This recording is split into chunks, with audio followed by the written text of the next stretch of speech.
I want to publicly thank the Food Safety Summit for allowing us to do this. And it was important to AFTO that we put this forum together, because it was AFTO that first offered this vision of an integrated food safety system in 1998.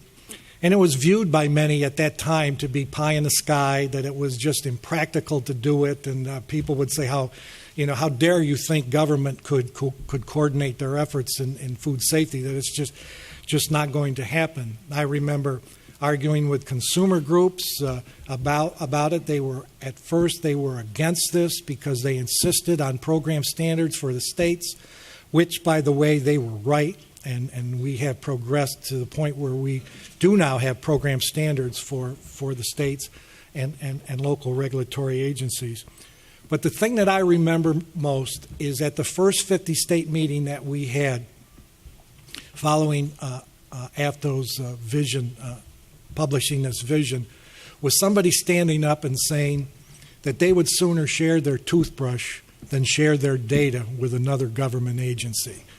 And I thought how bad it was back then that somebody would publicly say that. And here we are today, and if we haven't done anything, we've at least advanced a lot more than the way things were in 1998.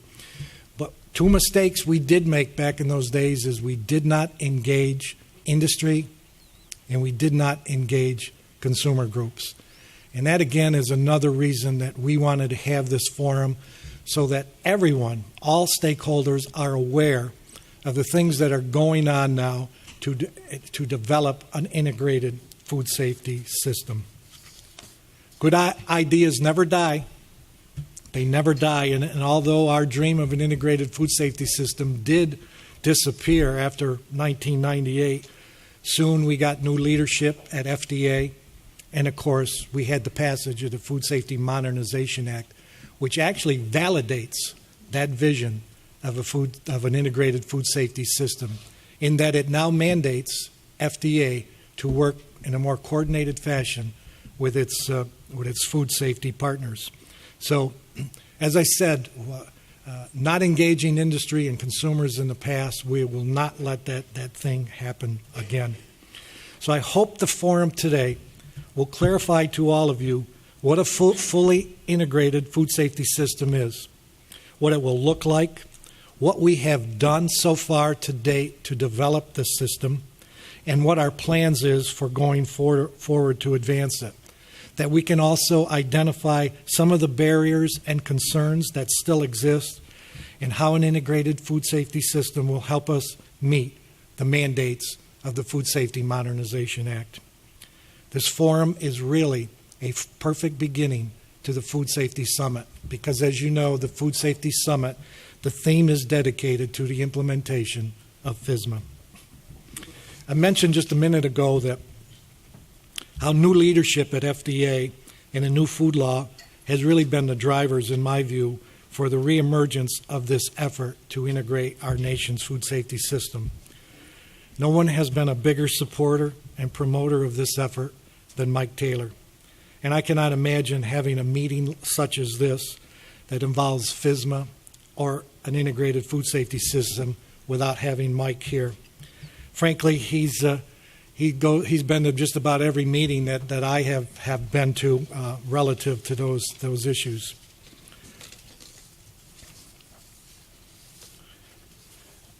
A brief description of Mike's background is he is the Deputy Commissioner for Foods and Veterinary Medicine at Food and Drug Administration.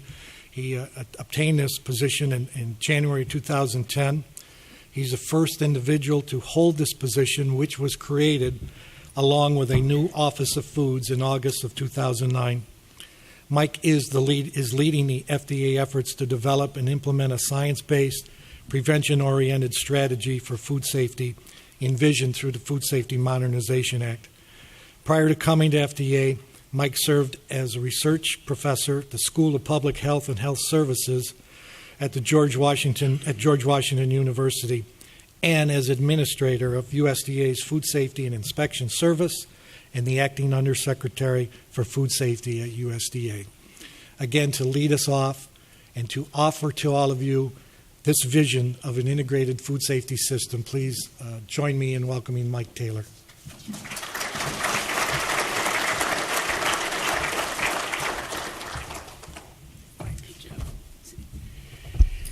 I come to these meetings just to keep an eye on Joe, so it is always a pleasure to be on the same podium with Joe. I do want to endorse Joe's idea that this topic really, I think, does deserve to be a recurring topic at the Food Safety Summit. I appreciate the organizers facilitating this. You know, as I'm going to try to emphasize with a few remarks here this morning, this partnership that FDA is building with our state colleagues, our local colleagues, our tribal and territorial partners is just the bedrock for successful implementation of the Food Safety Modernization Act. It's where the implementation rubber is going to meet the road, and it's just such an important topic, and it's going to be one that we'll be working on for some years to come. So, again, I just appreciate the leadership of AFTO and the Food Safety Summit organizers to bring all of you together to have this conversation this morning.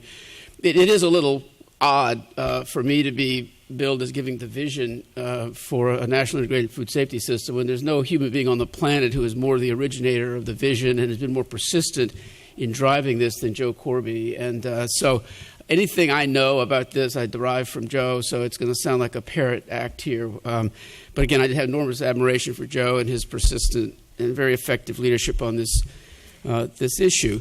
You know, it comes from, the vision comes from, I'm looking at Steve Solomon too, who is just, you know, from an FDA standpoint, I just have to say, has been like the counterpart to Joe for so long and has played such a crucial and continues to play such a crucial leadership role in making this happen. I think the reason people like Joe and Steve are so committed to this is that those of us in the food safety regulatory business just know that we can be stronger and we can be better by working together. And it's both from an effectiveness standpoint and an efficiency standpoint. There's just too much to do.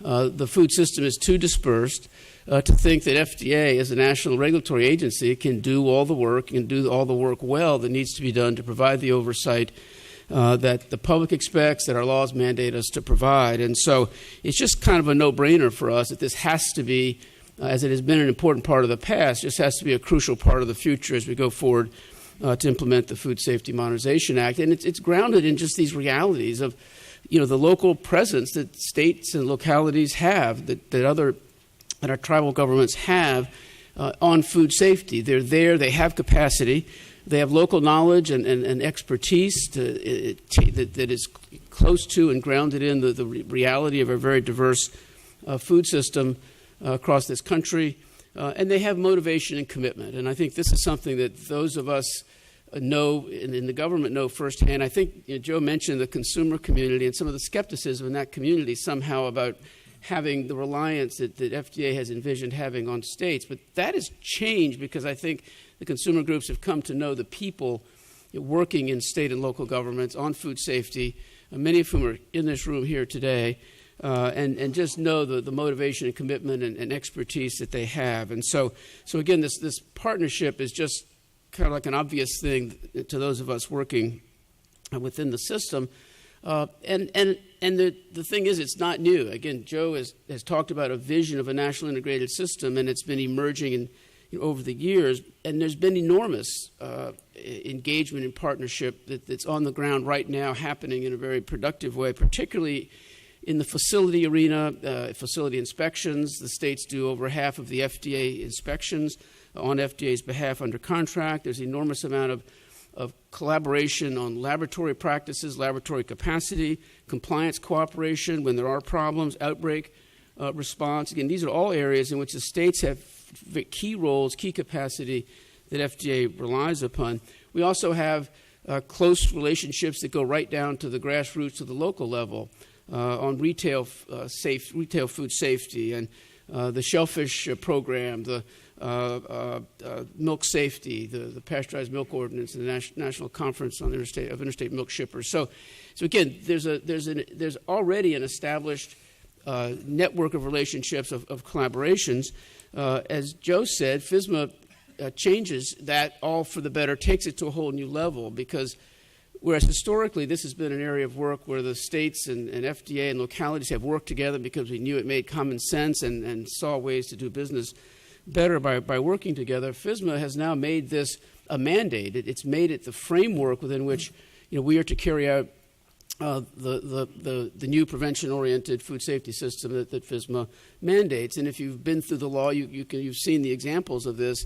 Explicit authorization to count state inspections in meeting the federal FDA inspection frequency mandate for food facilities, directing us to work with our state partners in providing compliance oversight for the produce safety rule. Again, explicitly in the law, these directives. And then I think most significantly, the number of provisions in the law that direct us to address state capacity, to understand state capacity, to make assessments of where the gaps are, and to support building up of state capacity, including new funding mechanisms for our state partners. So we've gone from an idea that the regulators have been embracing and working together for some time to a model that now is embraced as the law of the land and as part of the framework for a new modern prevention-oriented food safety system. And needless to say, I think the folks who have been working in this field for so long, this is gratifying to us. This is a ratification and affirmation of the work that has gone on, and certainly is going to be a huge catalyst and support for continuing to build this kind of system going forward. And we know how much is at stake for those in the regulated industry and those in the consumer community. I mean, this is how we will meet consumer expectations for providing the kind of oversight that's needed. But it's also how, as we continue to build this system in a more integrated way, improve the data sharing. We don't share toothbrushes, but we do share data now. And again, all the ways in which we will build a system of oversight that has internal consistency, has documented standards of quality for the kind of oversight that is done, and that can really work seamlessly. And again, in a non-redundant way, as far as those who are on the receiving end of our inspection activities, work in an efficient and effective way to achieve the food safety goals. And so again, we see enormous promise building on activities that have been going on in the past in this realm.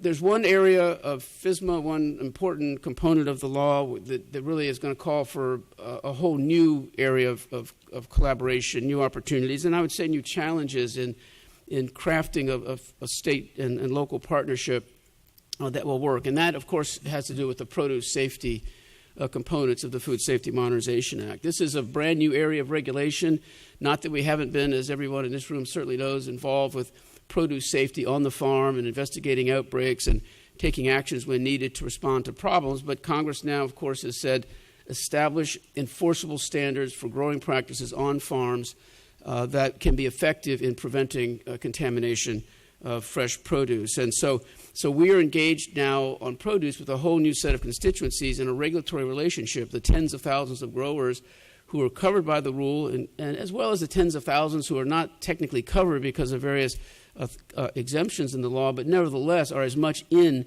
on the whole project of improving produce safety as the firms who are covered. This is an enormous challenge for FDA, both because it's new terrain and we're not used to having our regulatory presence on farms, but also just because of the scale of the produce sector, the geographic dispersion of the produce sector, the diversity of what goes on, and the uniqueness of agriculture and growing practices in local areas, different regions, different localities around the country. And so it is just going to be absolutely essential that we fulfill what Congress has directed, that we work closely with our state partners in implementing the produce provisions of the law. And this is particularly important and I think particularly full of opportunity because of the new compliance strategy that we have adopted to implement FSMA in general, but certainly with huge importance in the produce arena. And it's a strategy that is, as I've said on many occasions, is based upon the understanding that we have developed and the confidence that we have that the vast majority of farmers out there producing produce want to make it safe. They want to do the right thing. They want to comply with whatever the requirements are. They are under lots of market pressures, independent of government regulatory pressures, to observe good, safe growing practices. And we now have a law that will create a framework of accountability around that. Our strategy in implementing this law, again, for many of you, I think, have heard this many times, but it's important to really understand how committed we are to a strategy that says we are going to educate before we regulate. We're going to educate before and while we regulate. And in the case of this grower community, there's no way we can possibly fulfill that element of our strategy without intimate collaboration with the states, without full engagement of state agriculture departments, state health departments, whatever department has the regulatory jurisdiction. Agriculture departments have a particular set of interests, obviously, in produce, the state agriculture departments, because even if they're not the regulator, they have a stake in the success of the produce sector. And so they want to be part of this strategy of educating farmers, providing technical assistance, supporting farmers out there who want to do the right thing on food safety. And so we fully embrace partnership with our state colleagues at that level of implementation of FSMA, the technical assistance and education level. But then there's also the compliance oversight level. And there has to be some element of public oversight and accountability, I think, to make the produce safety regime in FSMA effective and to make it credible. We've been very clear that oversight, that public oversight of growing practices under the FSMA produce safety rules will have to come from the state and local level. And that's a function of our resource limitations. We are investing to build our capacity in this area to some degree, but we do not intend to build a large inspection force that can do routine surveillance of growing operations. We want to depend on states to be the frontline oversight force to do that work. I'm going to get to the resource point in a minute because I know that just jumps out when I start talking about all these expectations for the states. But our strategy, our aspiration, our vision is to rely on states as the frontline interface between the regulatory system, the produce safety regulatory system, and growers around the country, again, at both the education technical assistance level and also at the compliance oversight level. So how do we do this? I mean, this is, again, an enormously complex landscape. We've got to find ways to work with this community efficiently and effectively. And so one thing that we have done is establish a cooperative agreement with the National Association of State Departments of Agriculture, NASDA, which is the organization that represents the senior leadership of the agricultural departments around the country. It is, for us, going to be a focal point for our implementation planning regarding the produce safety rule. Under this cooperative agreement, for example, NASDA will be working with AFDO as part of this project, with the Association of State and Territorial Health Officials, working to be sure we understand fully the legal landscape. Where does the authority lie at the state level to oversee produce safety? What resources are needed to do this? Fundamental assessment of the existing infrastructure and how that can then be marshaled and enhanced as needed to enable us to implement this law effectively. The planning also includes really designing implementation partnership from the ground up. And again, this is a great opportunity because we don't start as we've been inspecting at FDA food facilities for over 100 years. In produce, it's new terrain, and so we have the opportunity to really start from the ground up in designing with our state partners how we are going to provide the oversight, the support for compliance, and the accountability for compliance that's envisioned in our strategy. So we're extremely excited about this partnership. Obviously, at the end of the day, we work with state governments. Those are the regulatory partners, but we think NASDA, working with AFDO and ASTO, can just play a crucial role in the planning and of implementation and ongoing, and to facilitate the building of a truly integrated approach to implementing the produce sections of the law. So again, this is, I hope it's clear that as far as FDA is concerned, we are just all in on building a national integrated food safety system. It is the foundation for successful implementation of the Food Safety Modernization Act, and we could not be more committed to it. So I've mentioned resources. We have a substantial resource need across the board to implement FSMA effectively. If you've looked at the 2016 budget request that is pending in Congress now that the President submitted earlier this year, you'll see a substantial increase requested for funding to implement FSMA generally. This includes funding for FDA to modernize its inspection program, to do the training of the FDA workforce to be prepared to work in implementing FSMA in new ways. This includes providing technical assistance to to industry and technical support to our own investigators.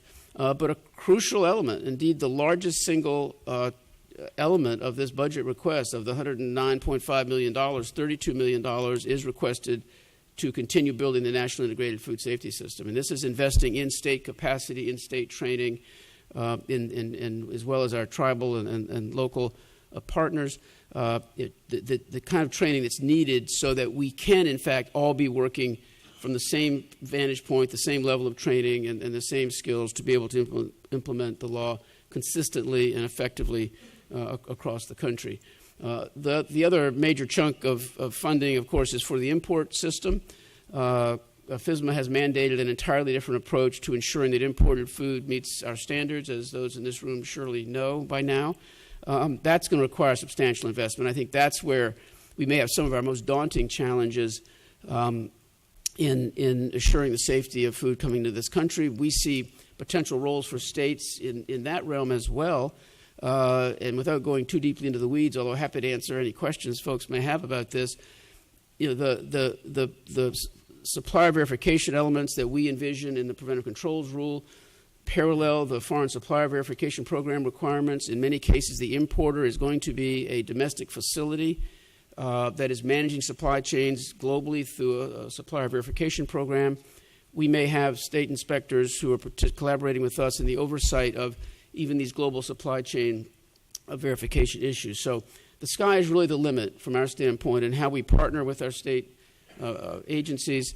We have enormously positive sense of where we are now, and just great enthusiasm and ambition for where we're going in the future. So again, I'm really pleased to be able to be here, just piggybacking on Joe's leadership and vision and presence. And so far, he's behaving pretty well this morning. And but I wish you all a really terrific meeting. I wish I could stay for the whole meeting. Unfortunately, there's some meetings back in town related to our budget that I never miss those. I like to never miss these either, but I will be back in town, back in Washington a little later this morning. So again, thanks very much. I don't know if there's time or interesting questions, but I'm happy to take some. Thank you.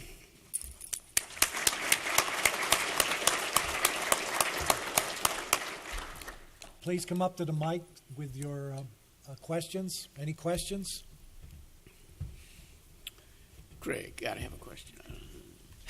Come on, Craig. No.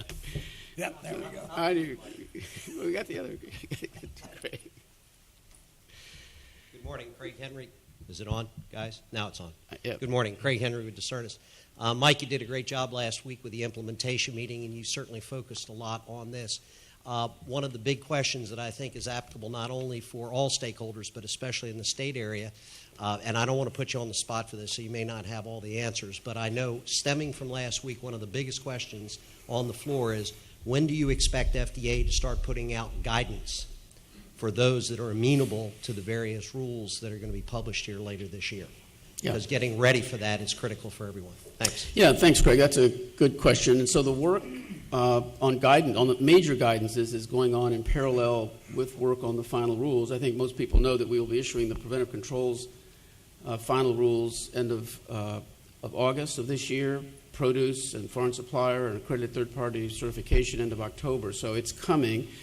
We don't, because of just the stress and strain of getting the rules done, the guidances won't emerge simultaneously, but they won't be far behind, at least the major initial guidances. So I can't be more concrete than that. But just we know that's critical work that has to get done. We do envision the guidance process going on for quite a while, though. I mean, it's beyond these broader guidances on, like how do you do a hazard analysis, cross-cutting guidances. We envision guidances dealing with specific commodity and processing situations, sectors, and that will emerge over time and through collaboration with industry. But we're on the case on the guidance, and again, it's been a collaborative process, and we will welcome input on these guidances. When we put the guidances out, they will be draft. They'll be our best thinking at the time, but they can evolve and reflect input as we get it. Thank you. Anyone else?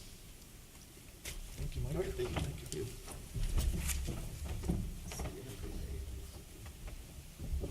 Thank you, Mike.